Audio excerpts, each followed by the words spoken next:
जे mains की जो eligibility होती है वो नॉर्मल होता है, उसमें 75% का कंडीशंस नहीं होते हैं। बट एडमिशन लेते समय आईआईटी में या एनआईटी में जब आप एडमिशन लेते हैं उस समय आपके पास 75% कंप्लीट होना चाहिए। लेट्स से आपने इस बार बोर्ड एग्जाम दिया, सीबीएसई से दिया और आपका 75% नहीं कंप्लीट हो पाया। ठीक है? तो अब आप कैसे इम्प्रूवमेंट कर सकते हैं? सीबीएसई आपको ऑप्शन देता है कि अपने परसेंटेज को बढ़ा दो और वो परसेंटेज जब बढ़ा लेते हैं तो आपका जेईई में वैलिड हो जाता है। हाय गाइस, अगर किसी भी वजह से बोर्ड में आपका 75% से कम आ जाता है, आप सीबीएसई में, आईसीएसई में है या स्टेट बोर्ड्स में है, तो आपको जेईई मेंस के लिए कैसे एलिजिबल होना है, कैसे आईआईटी या एनआईटीज में जाना है या क्या-क्या ऑप्शंस अवेलेबल होते हैं अगर आप इसी साल कॉलेज लेना चाहते हैं, 75% से कम मार्क्स है, तो भी वो सारे ऑप्शंस के बारे में डिस्कस करने वाले हैं। जेईई मेंस की काउंसलिंग से रिलेटेड, आपके बीटेक कॉलेजेस में एडमिशन से रिलेटेड सारे डिटेल्स यहाँ पे आ रहे होते हैं। तो अगर आप पहली बार चैनल पे हैं तो मेक श्योर आपने सब्सक्राइब कर रखा है, क्योंकि कुछ भी यहाँ पे बेसिक चीज़ें होते हैं जिसमें आपकी एलिजिबिलिटी कंडीशंस वगैरह को कैसे फुलफिल करना है उसके बारे में हम बता रहे होते हैं। अगर वो आप मिस कर देते हैं तो माइट भी आप कैरियर की एक बड़े अपॉर्चुनिटी को खो रहे होते हैं। सबसे पहले समझते हैं जेईई मेंस की, अगर आप एलिजिबिलिटी के बारे में समझ रहे हैं और बोर्ड में 75% से कम आ जाता है तो कैसे आप उसे कंप्लीट कर सकते हैं। तो मैं 3-4 चीज़ों के बारे में समझाने वाला हूँ। जेईई मेंस की जो एलिजिबिलिटी होती है वो नॉर्मल होता है, उसमें 75% का कंडीशंस नहीं होते हैं। बट एडमिशन लेते समय आईआईटी में या एनआईटी में जब आप एडमिशन लेते हैं उस समय आपके पास 75% कंप्लीट होना चाहिए। अब यहाँ पे कुछ चीज़ों को समझना ज़रूरी है। आपका 75% हो या आप टॉप 20 परसेंटाइल में हो, ठीक है? अगर आप टॉप 20 परसेंटाइल अपने बोर्ड पे आते हैं, टॉप 20 परसेंटाइल, तब भी आप एलिजिबल हो जाते हैं एडमिशन लेने के लिए आईआईटी और एनआईटीज़ में। जैसे कुछ एग्ज़ाम्पल्स के साथ समझते हैं। अगर आपका बोर्ड यूपी है, तो इसमें लगभग टॉप 20 परसेंटाइल 70% के आस-पास होता है। मतलब इसमें स स 70% भी आया हुआ है, तब भी आप एलिजिबल हो जाते हैं। हालाँकि जो स्टूडेंट सीबीएसई बोर्ड में है, तो सीबीएसई के टॉप 20 परसेंटाइल जो होता है, वो लगभग 82 के आस-पास आता है। मतलब टॉप 20 परसेंटेज स्टूडेंट्स जो होते हैं, वो 82% से ज़्यादा लाते हैं। तो इन स्टूडेंट्स के लिए 75 लाना कंपल्सरी हो जाता है। ऐसे ही अगर कुछ ओपन स्कूल से स्टूडेंट्स दे रहे होते हैं, जैसे एनआईओएस, तो इसके होते हैं 69 के आस-पास। तो अगर 69% भी आता है, तो आप एलिजिबल हो जाते हैं। फिर ऐसे ही बिहार बोर्ड का है, महाराष्ट्र बोर्ड का है, अलग-अलग बोर्ड्स के लिए है। उसमें आपका 71% ऐसे ही चीज़ें चेंज होते रहते हैं। अगर आप इस कंडीशंस में आते हैं तब भी आप एलिजिबल हो जाते हैं। लेट्स से आपने इस बार बोर्ड एग्ज़ाम दिया, सीबीएसई से दिया और आपका 75% नहीं कंप्लीट हो पाया, ठीक है? तो अब आप कैसे इम्प्रूवमेंट कर सकते हैं? सीबीएसई आपको ऑप्शन देता है कि अपने परसेंटेज को बढ़ा दो और वो परसेंटेज जब बढ़ा लेते हैं तो आपका जेईई में वैलिड हो जाता है। तो इम्प्रूवमेंट देने के लिए आपको 2 चांसेस मिलते हैं। ये इम्प्रूवमेंट की किसके लिए बता रहा हूँ मैं आपको। अब ये सीबीएसई के स्टूडेंट्स के लिए खासकर बता रहा हूँ। इसमें फर्स्ट इम्प्रूवमेंट की चांस होता है एक सब्जेक्ट के लिए। इसमें 1 सब्जेक्ट के लिए अप्लाई कर सकते हैं और ये इस बार का बोर्ड एग्ज़ाम है मार्च में, मार्च तक पेपर आपका खत्म हो रहा है। तो आप जून में ये एग्ज़ाम दे सकते हो। मई में रिजल्ट, जून में जो है आपका फॉर्म होगा, जुलाई में एग्ज़ाम्स हो जाएगा। उसमें दे सकते हैं या आप चाहें तो अगले साल दे सकते हैं अगर इम्प्रूवमेंट आपका नहीं हो पाए, तो वो नेक्स्ट ईयर का होगा। अब नेक्स्ट ईयर आपका हो जाएगा 2026, अगर आप 2025 में पहली बार बोर्ड एग्ज़ाम दिया है तो।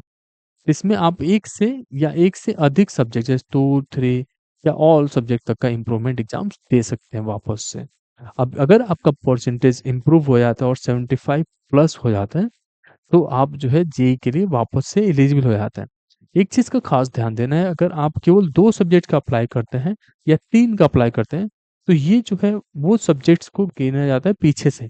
मतलब पीछे जो भी सब्जेक्ट्स आप, लेट्स से फिज़िक्स और केमिस्ट्री में आपके नंबर कम थे और इस बार आप इम्प्रूवमेंट दिए फिज़िक्स और केमिस्ट्री में, उसमें अगर नंबर ज़्यादा आ जाता है तो केवल उसके परसेंटेज काउंट होते हैं और पीछे जो आपके जो ज़्यादा मार्क्स थे उसके। अब लेट्स से फिजिक्स और केमिस्ट्री पिछली बार आपके थे और इसमें से किसी एक में इम्प्रूव हो गए फिजिक्स में, बट केमिस्ट्री में इम्प्रूवमेंट नहीं हो पाया। तो पिछली बार अगर फिजिक्स में मार्क्स कम थे, तो ये वाला मार्क्स कंसीडर किया जाएगा। अगर केमिस्ट्री में मार्क्स ज़्यादा थे, इस बार कम हो गया, तो केमिस्ट्री वाला यहाँ से कंसीडर होता है। तो ये टॉप काउंट किया जाता है 75% के क्राइटेरिया को मैच कराने के लिए और ये through out the process valid रहते हैं, जोशा काउंसलिंग में भी और उसके बाद से बाकी काउंसलिंग्स में भी। तो आप इम्प्रूवमेंट कर सकते हैं। अगर आपको इम्प्रूवमेंट भी नहीं करना है और जेईई मेंस में इस बार अच्छा परसेंटाइल आया हुआ है, तो आपके पास कुछ और काउंसलिंग के ऑप्शंस रहते हैं। आप जोशा के लिए तो नहीं जा सकते हैं, ठीक है? बट आप जो है बाकी काउंसलिंग्स के लिए अप्लाई कर सकते हैं। जैसे जैक दिल्ली का हो गया, ठीक है? इसमें परसेंटेज का रिक्वायरमेंट नहीं होता, उसके बाद से आपका हो जाता है। ये नहीं कर सकते। जैक दिल्ली हो गया, जैक चंडीगढ़ हो गया, ठीक है? ऐसे ही आप जो है यूपी की काउंसलिंग्स में आप पार्टिसिपेट कर सकते हैं या स्टेट काउंसलिंग में बताऊँ, उसमें जा सकते हैं, ठीक है? स्टेट गवर्नमेंट के जो काउंसलिंग्स होते हैं, जैसे डब्ल्यूबीजेई के थ्रू आप वेस्ट बंगाल के कॉलेजेस में जाते हैं, ऐसे ही बाकी कॉलेजेस के लिए भी आपके पास ऑप्शंस बच जाते हैं। इसमें परसेंटेज की रिक्वायरमेंट नहीं होती, बट इनके एंट्रेंस एग्जाम्स कई जगह होते हैं, वो करना पड़ता है। जैसे यूपी के काउंसलिंग में तो आप जेईई मेंस के स्कोर के बेसिस पे हो जाएँगे, बाकी जगह के लिए आपको प्लान करना पड़ता है। अब लेट्स से आपके पास जो है ऑप्शंस ही खत्म हो गया इम्प्रूवमेंट का, अब दूसरे बोर्ड से आपको समझ नहीं आ रहा है इम्प्रूवमेंट करने के लिए, तो भी आपके पास ऑप्शंस रहते हैं इम्प्रूवमेंट करने के लिए। एक एनआईओएस बोर्ड से जहाँ पे आप वापस से 12th करा सकते हैं ऑल सब्जेक्ट से और इम्प्रूव कर सकते हैं, ठीक है? उसके साथ-साथ ऑप्शंस कुछ और भी बोर्ड्स के लिए रहते हैं जो ओपन स्कूलिंग कराते हैं, वहाँ से भी कर सकते हैं। बहुत सारे स्टूडेंट्स अगर फेल हो जाते हैं तो वो स्विच कर लेते हैं बोर्ड को, और वो स्विच करने के बाद से अपना एग्ज़ाम दे देते हैं, जैसे कि यूपी बोर्ड में या स्टेट गवर्नमेंट्स के बोर्ड में, ठीक है? ये भी आपका काम करता है। अब इस तरीके के कोई भी डाउट्स है तो हमारे नंबर्स पे आप कनेक्ट कर सकते हैं, हम बता देते हैं कि क्या आपके लिए बेस्ट है। अगर इसी साल आपको जो है 75% का क्राइटेरिया कंप्लीट करना है और किसी प्राइवेट कॉलेजेस में एडमिशन लेना है या किसी गवर्नमेंट कॉलेज में एडमिशन लेना है, तो कैसे कंप्लीट होगा वो उसके बारे में भी गाइड कर रहे हैं, तो प्रॉपर काउंसलिंग कर रहे होते हैं आपके साथ। अगर कोई और डाउट्स है तो आप कमेंट सेक्शन में पूछ सकते हैं। चैनल को सब्सक्राइब बिल्कुल करके रखना। एक चीज़ का खास ध्यान देना कि आपकी एलिजिबिलिटी ज़रूरी नहीं है कि 75% लाएगा तब भी बीटेक कॉलेज में एडमिशन होता है। आपका 60% से ऊपर है तब भी बीटेक कॉलेजेस में एडमिशन मिल जाते हैं। अगर आप एससी एसटी कैटेगरी में आते हैं तो 65% है तब भी आप आईआईटी एनआईटीज़ के लिए एलिजिबल हो पाते हैं। तो इन सब चीज़ों से आप हट के अपना मेहनत कर सकते हैं। अगर आपका 75% से कम नंबर है तब भी आप कॉलेजेस के लिए एलिजिबल हो सकते हैं। ज़रूरी नहीं है कि आप आईआईटी से ही अपना करें।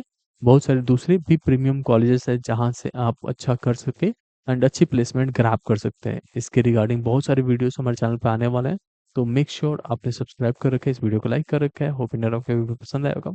Thank you so much.